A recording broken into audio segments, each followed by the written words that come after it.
ओम नमो भगवते वासुदेवाय। जय श्री कृष्ण भक्तगण। इस अध्याय में हम आपको श्री कृष्ण की लीलाओं का वर्णन बताने जा रहे हैं। एक बार कंस ने भगवान श्री कृष्ण का वध करने के लिए अघासुर राक्षस को भेजा। उसने अपनी योग माया से अजगर का वेश बनाया और अपना मुंह फैला लिया।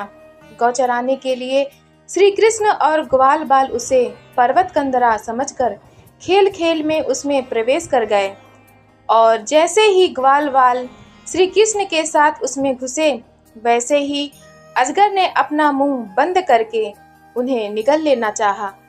तब श्री कृष्ण ने अपने शरीर का इतना विस्तार किया कि अजगर का दम घुट गया और बाकी सब ग्वाल बाल कुशल पूर्वक उसके पेट से बाहर आ गए। ब्रह्मा जी ने एक बार श्री कृष्ण की परीक्षा ली।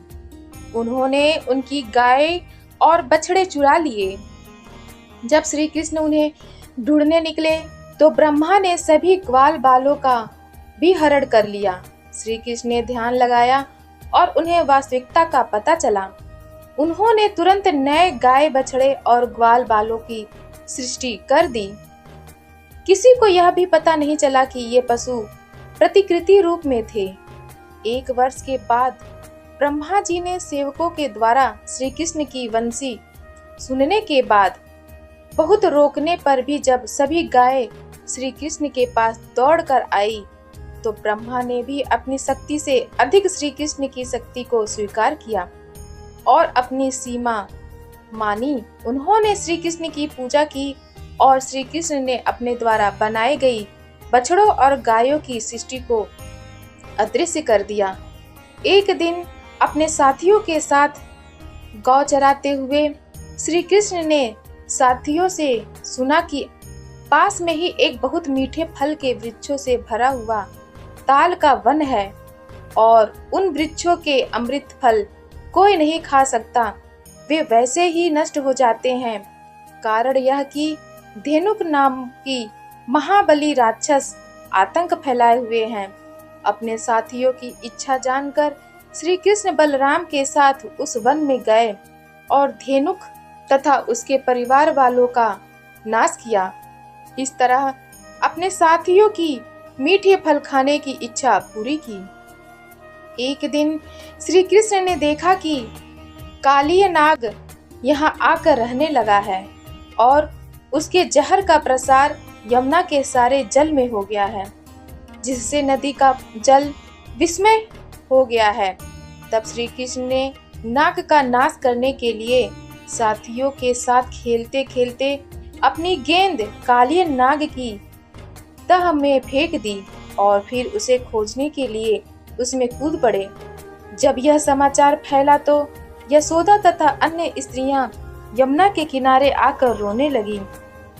इधर कालिया नाग ने श्री कृष्ण के चारों तरफ अपने को लपेट लिया, लेकिन जैसे ही कृष्ण ने अपने शरीर का विस्तार किया तो सांप का बंधन ढीला हुआ और चरमराने लगा और श्री कृष्ण उसके सिर पर चढ़कर नाचने कूदने लगे। इससे वह और भी व्याकुल हो गया।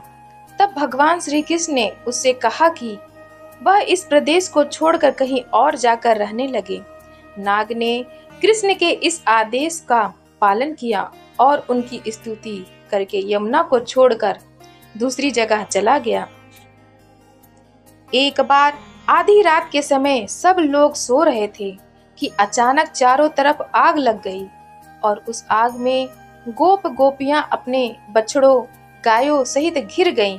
उन्होंने श्री कृष्ण के नाम की रट प्रारंभ कर दी। नंद और यशोदा सहित गोकुल वासियों की दीन पुकार को सुनकर कृष्ण ने उस अग्नि को भी पी लिया और सारे ब्रजवासियों की रक्षा की। श्री कृष्ण और बलराम एक समय मिलकर अपने साथियों सहित घोड़ा चढ़ैया नामक खेल खेल रहे थे। इस खेल में हारा हुआ व्यक्ति घोड़ा बनता है और जीता हुआ सवार। खेल खेल में कंस के द्वारा भेजा गया प्रलंबासुर राक्षस भी गोप का रूप धारण करके उनके साथियों में मिल गया। श्री कृष्ण ने उसे पहचान लिया और बलराम जी को बता दिया। श्री कृष्ण के दल में मिला हुआ वह राक्षस हार गया, क्योंकि बलराम का दल जीत गया था। तब वह बलराम को अपनी पीठ पर बिठाकर जल्दी से बहुत दूर भागा। बलराम के साथियों ने उसका पीछा किया, लेकिन वे उसकी गति के साथ न जा सके। उसने बलराम को अकेले में मारना चाहा था, लेकिन जैसे ही वह बलराम को मारने के लिए अपने वास्तविक रूप में आया, त्यों ही बलराम ने उसके प्रहारों को सहते हुए उसकी अपने मुक्कों से ऐसी पिटाई की कि वह मर गया। इस तरह इस राक्षस का वध करने के कारण सबने बलराम जी का अभिनंदन किया और फिर खेल खेलने लगे। ग्वाल बाल खेल में तल्लीन थे, तो उनके न देखने से सभी गौवें पास के कुंजवन में चली गईं। कुछ देर बाद श्री कृष्ण ग्वाल बालों को लेकर कुंजवन में पहुँचे और गौवों को ढूंढने लगे। तब चारों तरफ से अग्नि प्रकट होने से पशु और मनुष्य आग में घिर गए और बचाव के लिए श्री कृष्ण से प्रार्थना करने लगे। प्रार्थना करने के बाद श्री कृष्ण ने उन्हें अपनी आंख बंद करने के लिए कहा। जब उन्होंने थोड़ी देर बाद आंख खोली तो देखा कि वे सब के सब कुंजवन में हैं और गाय उनके पास कुंजवन में ही है। इस प्रकार श्री कृष्ण के ब्रह्म स्वरूप में उनका विश्वास बढ़ता गया। ब्रजकुमारियों के मन में भावना का विकास हुआ। इस तरह होता गया कि उन्होंने श्री कृष्ण को ही पति के रूप में वरण करना आरंभ कर दिया और उन्हें पाने के लिए अगहन महीने में कात्यायनी व्रत धारण करने लगे। एक बार श्री कृष्ण वन में गायों को चराते हुए अपने साथियों के साथ घूम रहे थे। उनके साथियों को मीठे फल और मिठाई खाने की इच्छा हुई। इस बीच में ही श्री कृष्ण को ब्राह्मणी स्त्रियों का ध्यान आया और उन्होंने सभी ग्वाल बालों को आंगे रस यज्ञ में लगी सुंदर मिष्ठान तैयार करती हुई ब्राह्मणियों के पास भेजा। जब गोप ग्वाले वहां उनके पास गए तो उन्होंने भगवान श्री कृष्ण का नाम लिया। जैसे ही उन्होंने भगवान का नाम लिया, वैसे ही ब्राह्मणियां प्रसन्न हो उठी और उन्होंने अनेक प्रकार की मिठाइयां थालियों में सजाई तथा श्री कृष्ण के सामने लाकर उपस्थित की। श्री कृष्ण ने भी उन मिठाइयों का भोग लगाकर उन्हें प्रसन्न किया और वे कृष्ण की कृपा से फूली न समाई और इस प्रकार अपने घर लौट आई। श्री कृष्ण की कृपा से ही या उनकी माया से ब्राह्मणियों के पतियों ने उनके इस कर्म में दोष नहीं देखा और उनके साथ बैठकर यज्ञ पूरा किया। सुखदेव जी बोले, हे परीक्षित, एक बार ब्रजवासियों ने पहले की तरह से ही इंद्र की पूजा की और तरह तरह के खाद्य पदार्थ तैयार किए। जब कृष्ण को यह पता लगा तो उन्होंने कहा, इंद्र की पूजा करने से कोई लाभ नहीं। उनके यह कहने पर कि इंद्र तो दीनहीन और दुर्बल है, हम उनकी पूजा क्यों करें? और यदि हमें पूजा ही करनी है तो हम गोवर्धन पर्वत की करें, क्योंकि यह पर्वत हमें धन धान्य प्रदान करता है और हमारी गायों को पालने के लिए सामग्री देता है।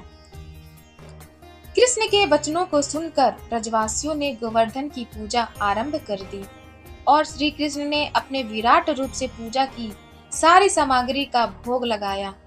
कृष्ण ने ब्रजवासियों को गिरिराज की महिमा को बताया और प्रत्यक्ष दर्शन दिए।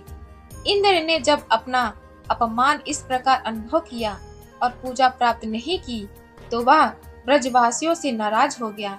उसने बादलों को आदेश दिया कि ब्रज भूमि पर अति वृष्टि करे। अति वर्षा से प्रलय का दृश्य उपस्थित हो गया। चारों तरफ पानी ही पानी दिखाई देने लगा। ब्रज के निवासी घबरा गए। कोलाहल मचा और हर ओर त्राही त्राही होने लगी। ब्रज के निवासियों को दुखी जानकर कृष्ण ने गोवर्धन पर्वत को उठा लिया और सारे ब्रजवासियों को उसके नीचे आश्रय दिया और इस तरह इंद्र के गुस्से से उनकी रक्षा की। बहुत कोशिश करने पर भी इंद्र ब्रजवासियों का कुछ भी नहीं बिगाड़ सका। इस तरह से कृष्ण ने अनेक अलौकिक लीलाएं की और उन लीलाओं के कारण वे परम ब्रह्म समझे जाने लगे। इंद्र अपनी पराजय से खिन्न होकर ब्रह्मा जी के पास गया, पर उसे विष्णु की वास्तविकता का पता चलने के बाद पश्चाताप हुआ। उसने फिर श्री कृष्ण की स्तुति की और अपने लोक में चला गया। कार्तिक महीने की पूर्णमासी की रात को श्री कृष्ण ने अपनी प्रतिज्ञा के अनुसार गोपियों के साथ रासलीला रचाई। इस कार्यक्रम में वे यमुना किनारे आकर बांसुरी बजाने लगे। जब गोपियों ने बांसुरी का स्वर सुना तो अपना घर परिवार, पति पुत्रादि को छोड़कर और उनके मना करने पर भी कृष्ण के साथ लीला में भाग लेने के लिए आधी रात को वहां पहुंच गई।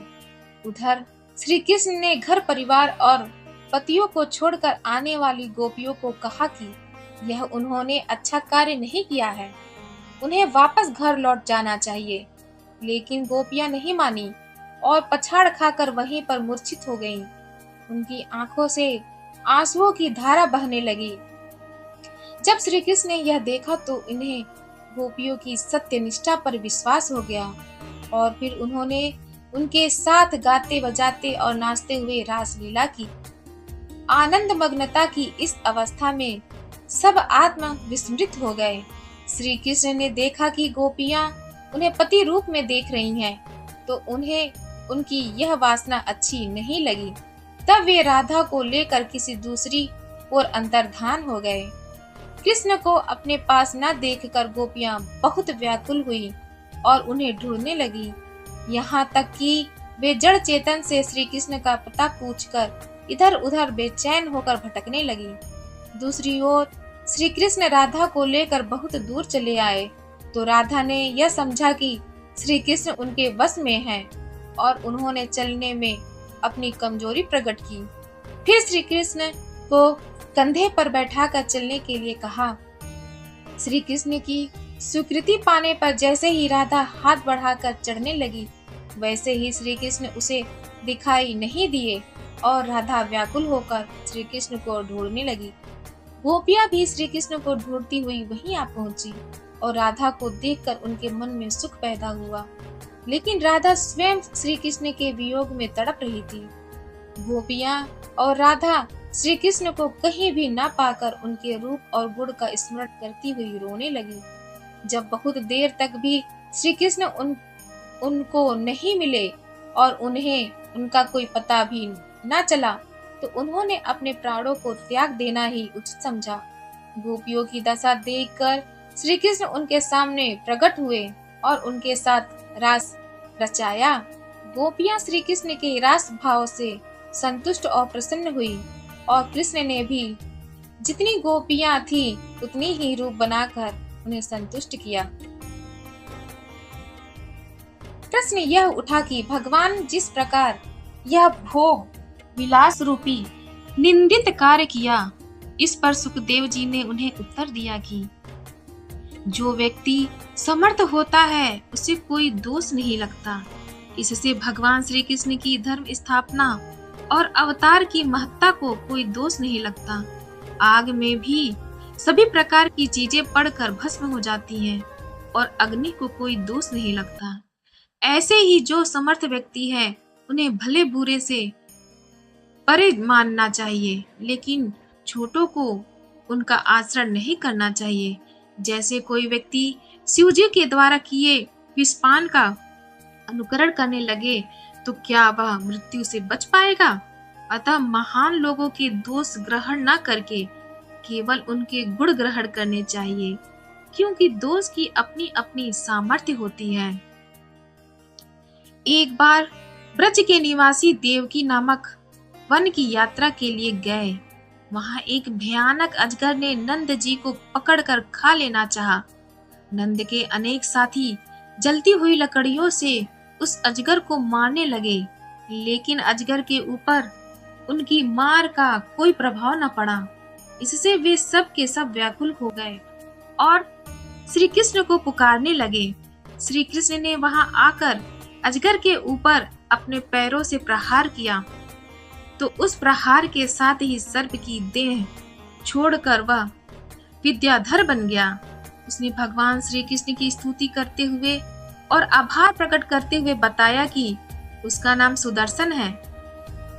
कभी पहले उसने अपने रूप सौंदर्य पर अभिमान करते हुए ऋषि अंगिरा का उपहास कर दिया था, जिस पर नाराज होकर ऋषि ने उसे सर्प योनि में डाल दिया था और फिर कहा था कि आपके चरण प्रहार से उसकी मुक्ति होगी। बहुत पहले समय की बात है कि कुबेर के दूत शंखचूड़ ने गोपियों को पथ भ्रष्ट करने की चेष्टा की। गोपियों ने अपनी रक्षा के लिए भगवान श्री कृष्ण को पुकारा। श्री कृष्ण ने गोपियों को शंखचूड़ के बंधन से मुक्त किया और उस दुष्ट का वध किया। उसके माथे में एक मणि थी, वह मणि श्री कृष्ण ने बलराम जी को दे दी। दसम स्कंद के अगले अध्याय की जानकारी प्राप्त करने के लिए आप हमारे चैनल सनातन कथा संग्रह को लाइक करें, शेयर करें और सब्सक्राइब करें। धन्यवाद।